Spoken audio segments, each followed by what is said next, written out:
Nasubukan nyo na bang maging homeless? Well, wala kasi ako sa amin at naabutan ako ng ulan and currently wala akong mapupuntahan. Kaya magiging homeless ako for 24 hours. Ang goal ay simple lang. Kailangan ko dito mag-survive ngayong gabi ng walang pera, walang bahay, walang damit at walang matutulugan. Yan ang ilan sa mga basic needs ng tao para mabuhay at mag-survive. At ito ang plano. Una, kailangan ko ng damit. Dahil maulan at malamig ang panahon, kailangan kong makahingi ng long sleeve at panlaban sa lamig. Pangalawa, pagkain. Kailangan makakilala tayo ng isang kaibigan para samahan tayong kumain. At pangatlo, ang aking pagtutulugan. Pero paano ko kaya gagawin yun? Nagsimula akong naglakad-lakad hanggang sa may makilala tayo para tanungin kung naranasan niya na ba maging homeless. At ito ang kanyang mga sinabi. Naranasan ako. Kung walang matitiran, Wala. anong pakiramdam? Nakakalungkot pag walang tinitirhan. Yung lugar nyo? Malayo pero yung bayan. Saan yung bahay nyo? Aklan. Aklan? Pero dito, saan ka tumitira dito? May tira lang ako sa kinakasama ko. So from Aklan ka, tapos nakikitara ka din sa Kinakasama ko. kinakasama mo. So yun talaga yung talagang naging homeless ka. So ano yung mga discarding mo kung bakit nandito ka ngayon? Sa trabaho. Kung kaya pang trabaho. Tama yun. Trabaho. Pagkatapos ng mga nalaman ko ay nagkaroon ako ng inspirasyon para ipagpatuloy ang aking plano. Hanggang sa makita ko ang store na ito na nagbebenta ng jersey at t-shirt. Kaya naman agad akong pumasok at nagtanong kung okay lang bang makahingi. At ito ang kanyang mga sinabi.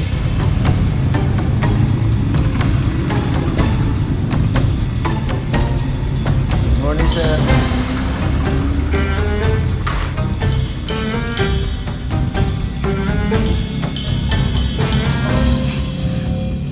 Ganda ng long sleeve dito.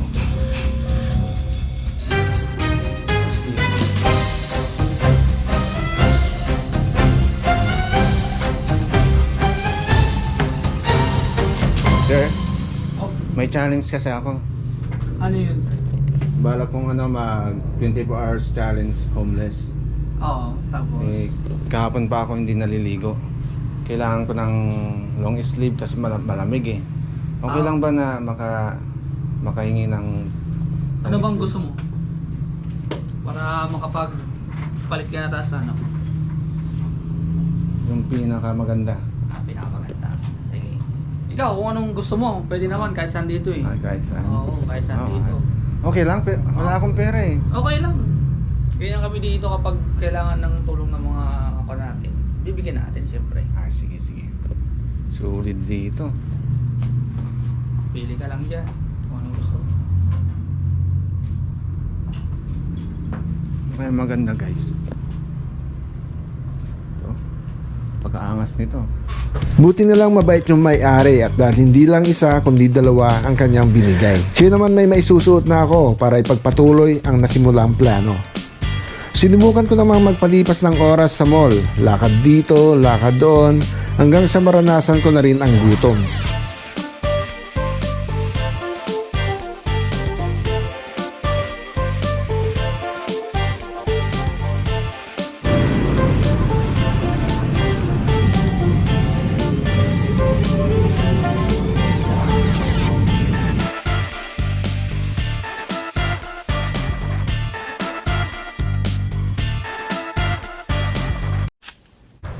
Kaya naman lumabas ako para pwedeng makadiskarte at makakain nang biglang may tingin mo, sumalubong sa anong akin. pakiramdam ng maging isang homeless?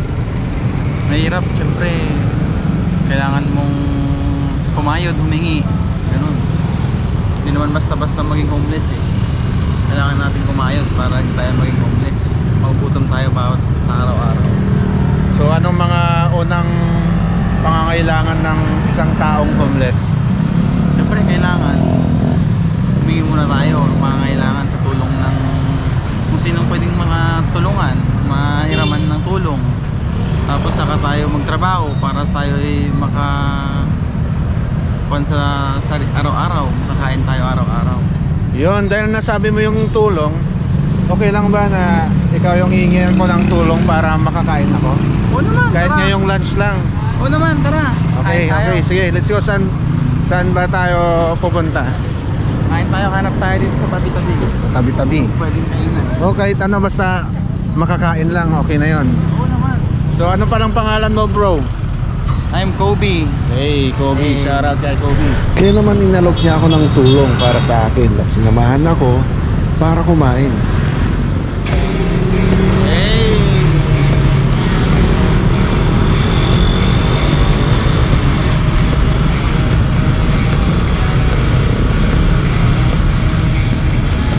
So, grabe no? Yung hingi ka ng tulong pero mabibigay yung tulong ng pangangailangan. Isang blessings yun. So, dito kami kakain sa Frank's Burger.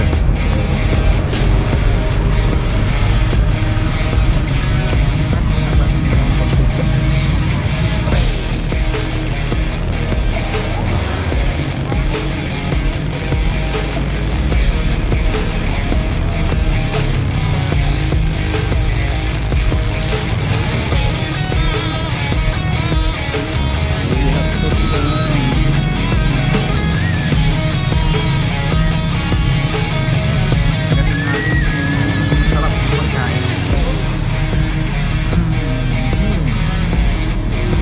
Grabe pa.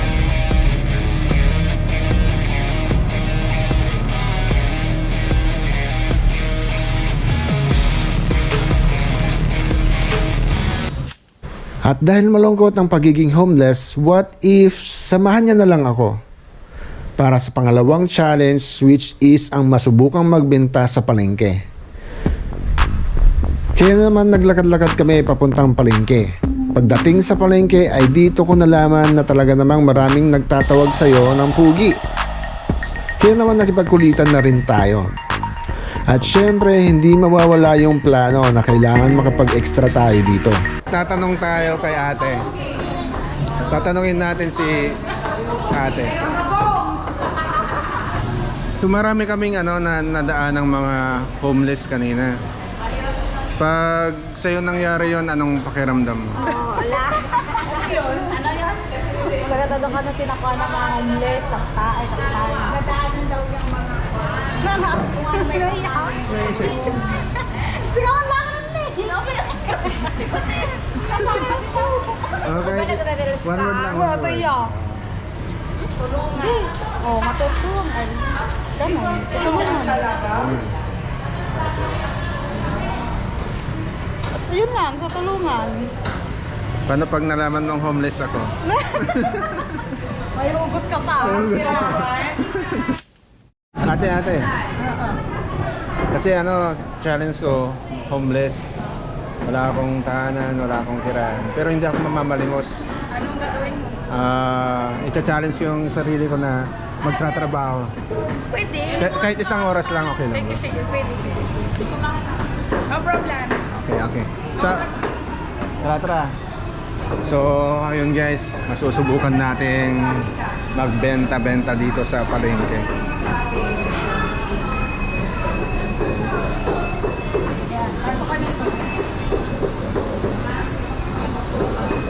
Bato ito, bato. Yan, baka. So, paano ba magbenta ng mga... Pag nagtawag ka, tapos lumapit sa'yo, this tatanong yung presyo, yung manok, sabihin mo, 220, 1 kilo. 1 kilo? Then, sa paa, 130, 1 kilo. Kapag tumawar ng 120, pwede mo Pwede na. ibigay. Then, ganun din sa mga Thai, 220, with balon-balunan. Then, ulo, 60 pesos. Then, isaw, 130, with yung fresh, 100. Anggal! Manok, Anggal! Ay, lol! Ay, bes! Ay, ganda! Dito na lang, bes. Dito, mas masarap, mas fresh. Bili na kayo ng Mura lang, bes. ng chicken, mura lang. Ayan, ang ganda, bes. Mura lang manok natin. Manok, chicken? Ay, ikot-ikot mo na, ikot-ikot. So, ganun yung sample guys na gagawin natin. Yan ang tampal. Yung sample.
Dito ko na-realize na hindi ganon kadali ang labanan dito sa palengke. Kailangan ay masipag ka, matyaga, at marunong dumiskarte. May tanong ako. Ano kaya pakiramdam maging homeless? Walang-wala ka eh. Di talagang napakahirap. Diba? Di mo pa nga lang yung mga naghihingi. Kaya kapag may humingi, binibigyan namin. Pag merong pag maliliit na paa, minsan binibigay na namin. Tapos yung hindi nabenta, binibigay namin. Sayang din kasi guys sa itapon, di ba? Pwede pa naman, papakinabangan. Hirap talaga ang buhay. Walang-wala. Dahil tayo pa nga lang na nahihirapan na. Paano pa kaya yung taong walang-wala din. Sabi nga nila kahit na ganun yung ginagawa nila, wag natin silang husgahan kasi hindi natin alam yung buhay nila. Kung magbigay ka, hindi ka magbigay, wag ka na lang mag-comment. Ganon, pag minsan. Kasi diba yung ibang tao, diba? May nagko-comment ng hihingi, may magko-comment ng trabaho ka kasi maraming pagtitrabahuhan dyan, ganyan. Diba? Iba naman, laki-laki ng katawan mo, pang trabaho. Lalong kumbaga yung mga bata. Kasi ang bata-bata nyo pa, nagaganyan na kayo. Siguro yung sa hirap ng buhay, nagagawa na nila yun, di ba? Kaya wag natin silang husgahan. Makalipas ang 2 oras ay may mga napagbintahan naman kami. Kaya naisipan na din naming umalis. Sa aming pag-alis, kapalit ng pag-extra namin ay inabutan kami ng ulam. At dito na kami naghiwalay ng aking kaibigan dahil may mga bagay pa siyang gagawin. Hindi ko na nasabi kung babalik pa siya at kung saan ulit kami magkikita. Ang mga huling sinabi niya lang ay may ulam na kami mamaya. Kaya naman sa pagkakataong ito, kailangan ko naman maglibot-libot. Lakad dito, lakad doon, paulit-ulit, nakakapagod. At napadpad ako sa karinderya para subukang maging dishwasher nila. Pero ang ending, di ako napagbigyan.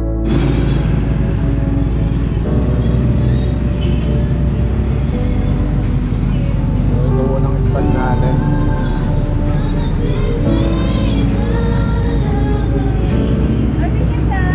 Hindi po. Ate, piling mamasukan dito. Kahit dishwasher lang ngayong gabi. Ngayong gabi lang. Ngayong gabi lang. Bakit? Kasi wala akong mapuntahan. Galing pa ako sa malayo. Wala. Kaya lang. Ay, kaya yung dalawa. Wala kami pangsama sa'yo. Hindi, kahit na lang pangkain. Asukan na lang bukas ang Bukas? absent. Ay, bukas? Ah, Ay, sige po, salamat. yan sa palengke wala kang mahanap. Wala po. Taga saan ka? Masarap pa naman ng mga ulam nyo. Ha? Taga Pampanga. Wala naman. Kasi mahina nga yung tingin ko. Ay, maingay. Sige po, salamat po. Thank you. Yan, kita-late ka dyan, di ba kami? Ay, sige. So, unang trial natin is fail. So, maghanap tayo ng iba, guys. Kaya naman umalis na lang ako at nagpatuloy sa paglalakad. Hanggang dito ako napadpad. May mga nakita akong nanlilimos at mga nagbebenta. Pagkakataong ito ay nag-isip ako, what if magbenta nga rin ako? At napansin ko si kuya na nagbebenta ng payong, kaya naman aking nilapitan at ginawa ko na rin ang kanyang ginagawa. Nagbenta ako ng payong at sibuyas at bawang. Mahirap din ang ganitong pagbibenta sa tabi-tabi, yung feeling na dinididma ka lang ng iba pero meron naman kahit papaano ang mga bumibili.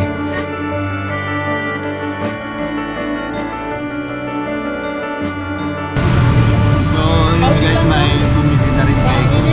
Sasamahan natin siyang magbenta. Habang hindi pa madilim. Buyas, bawang.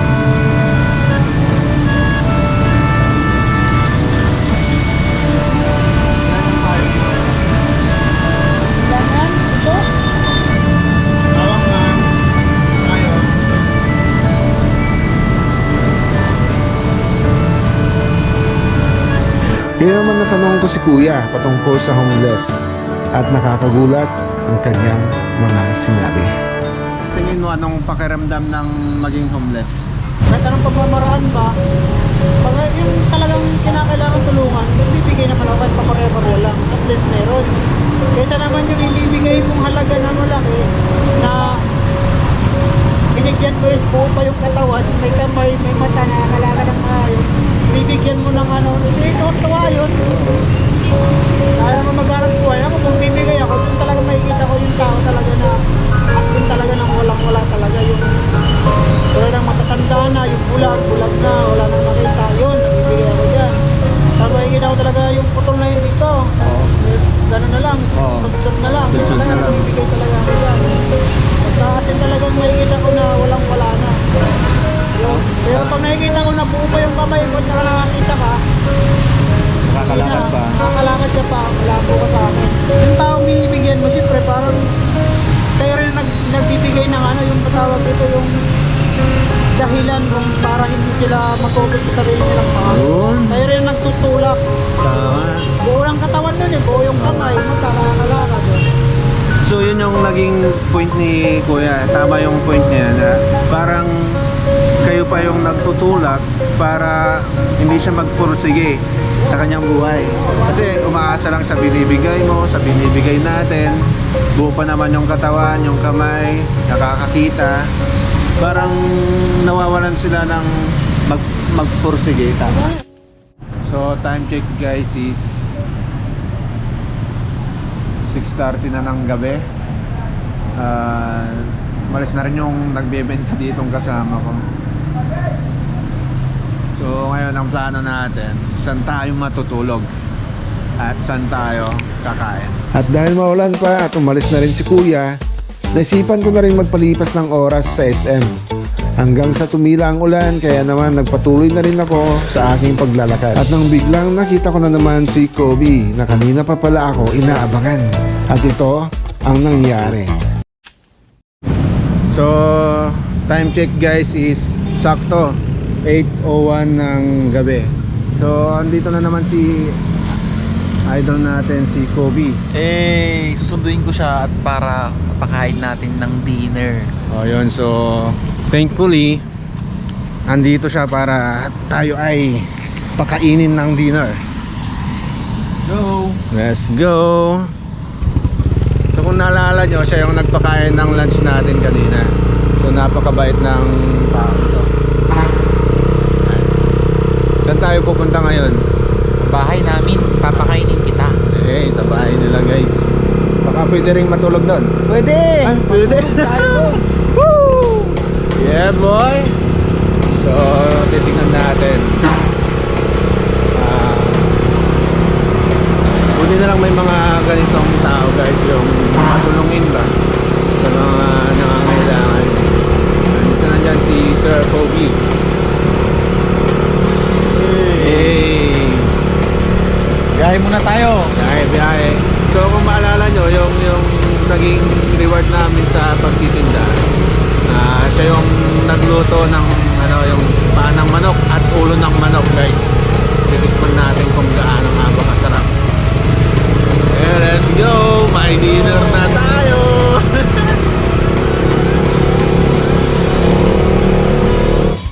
Sinama niya ako sa kanilang bahay at nagulat ako sa sobrang laki nito. Ang laki ng bahay nila guys. Napakaangas.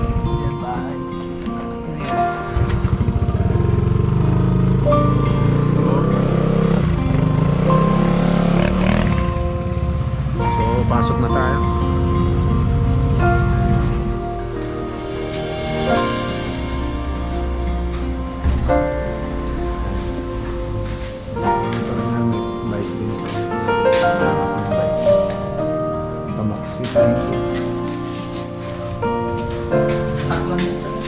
So, saan tayo?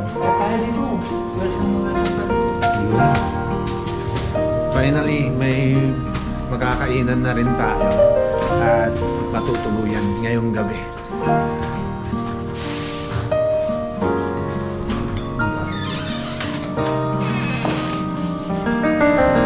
Kaya naman agad akong kumain, pagkatapos ay nilibot ko ang kanilang bahay At dahil ramdam ko na ang pagod at ang antok, it's time para matulog. So yun pala yung message niya. Anong pangalan ng message mo? Leslie. Sa pagkakataong ito, sa loob ng ilang oras na pagiging homeless ay marami agad akong natutunan at na-realize sa buhay. Hindi ko man naranasan ang maging homeless totally dahil kahit papaano ay may mga taong mabubuti ang kalooban at handang tumulong sa kabila ng iyong pangangailangan. Sa pagtulong ay hindi mahalaga kung ano yung ibibigay mo. Hindi rin mahalaga kung ano man ang sitwasyon ng tinutulungan mo. Tumulong ka without judgment. Tumulong ka nang walang kapalit. Tumulong ka na mayroong pagmamahal. Pero isa sa mga tumatak sa akin ay yung sinabi ni Kuya. Yung pagbibigay mo pala sa mga nanlilimo sa isang bagay na hinayaan mo na lang silang tanggapin kung ano sila. Pero hindi pala lahat tayo ay may kanya-kanyang talento. Pero hindi pala. Lahat tayo ay may kanya-kanyang talento at kakayahan. Minsan hindi natin na ilalabas dahil sa mga iba't ibang problema na kinakaharap mo. Pagising ko, akala ko panaginip lang ang lahat, pero hindi pala. Nagising lang pala ako sa realidad ng buhay. Na kahit gaano ang hirap ng buhay, wag na wag kang mawawalan ng pag-asa. Patuloy ka lang maniwala at magtiwala.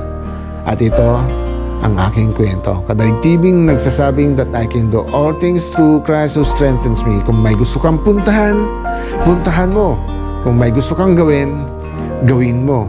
And be unstoppable. Kadalik TV, halika't sumama sa ganda ng Pilipinas, tuklasin tuwina mula sa bawat pagsikat hanggang paglubog ng araw. Kadalik TV, ang mundo'y parang panaginip.